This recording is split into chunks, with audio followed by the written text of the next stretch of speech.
This time I'd like to talk about Bonfire Night, at least first. It's another of the activities that we used to do. Now, absolutely, for us, it was, we used to buy, my dad used to buy fireworks and we used to let them off in our garden, as did just about everyone else on our estate. I don't know of anyone that ever went, or even if they existed, a communal one.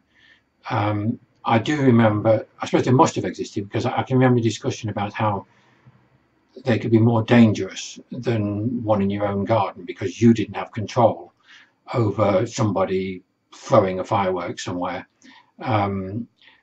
Whereas in your own garden, generally speaking, you do have, your family has control over what happens, and it's considered a safer exercise. Now, Dad had a thing that he smoked, of course, as most men did in those days, and he always carried at that time a cigarette lighter, which was petrol and lit with a flint. You flipped a wheel which rubbed against a flint and made a spark and lit the petrol. It was an important thing to him at that time, for reasons which I didn't really quite understand, that you didn't use a match to light the bonfire or to light the fireworks. It was very important that the fire source was from flint. This seems to be, again, very much an old belief. I suppose it was the original way of lighting a fire, not rubbing two sticks together, which is an incredibly difficult thing to do, but to rub a piece of rough metal against a flint is far more effective, as a natural way of lighting a fire, I suppose. Anyway, I always used to build a bonfire, probably put a couple of pieces of newspaper underneath, and he would light it with his lighter. To light the fireworks, he would light, usually, if he was doing it himself, he might use his lighter, but for me to do it, which I usually did, he would smoke a cigarette and I would be allowed to light the fireworks with his cigarette. It's a perfect thing, really, I suppose, because it burns away slowly. You just touch the touch paper, which goes like that, and then you move away. Again, it's a bit like the gas tap. It's clearly dangerous. You are under supervision and you learn to do these things properly.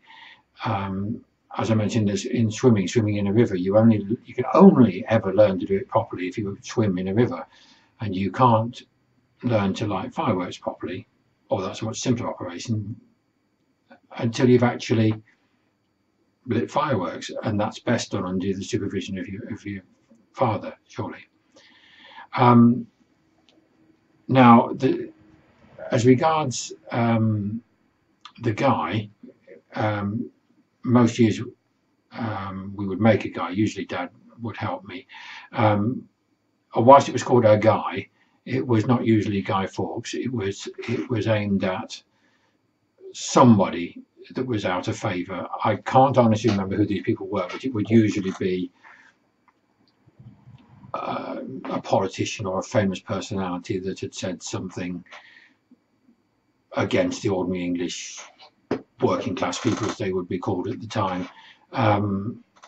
It would depend from year to year who it was, but it was definitely used as a statement of this is the celebration of the fact that the English Parliament was not destroyed by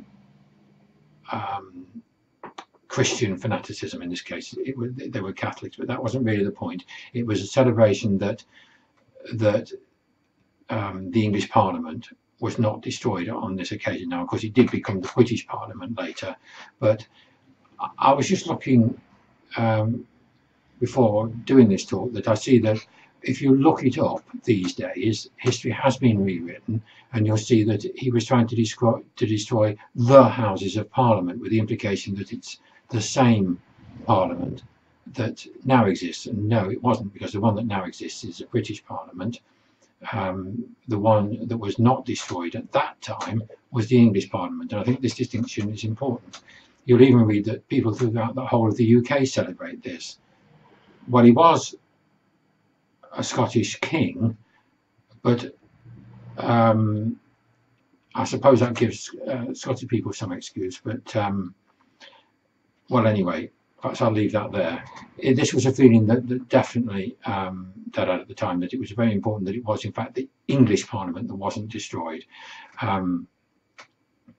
Now, we used to have various types of fireworks at that time, usually a few Catherine wheels, which we would kind of let off first, a few sparklers. But Roman candles were one of the favourites because they would throw up different colours. And rockets. We used to fire the rocket. Dad put a couple of staples in a post, and you drop the rocket in. It would be aimed just very slightly away from us, and you lit the touch paper underneath, and it would go up in the air. Now I know that Paul over the back, his dad used to make like aeroplanes with his, which they were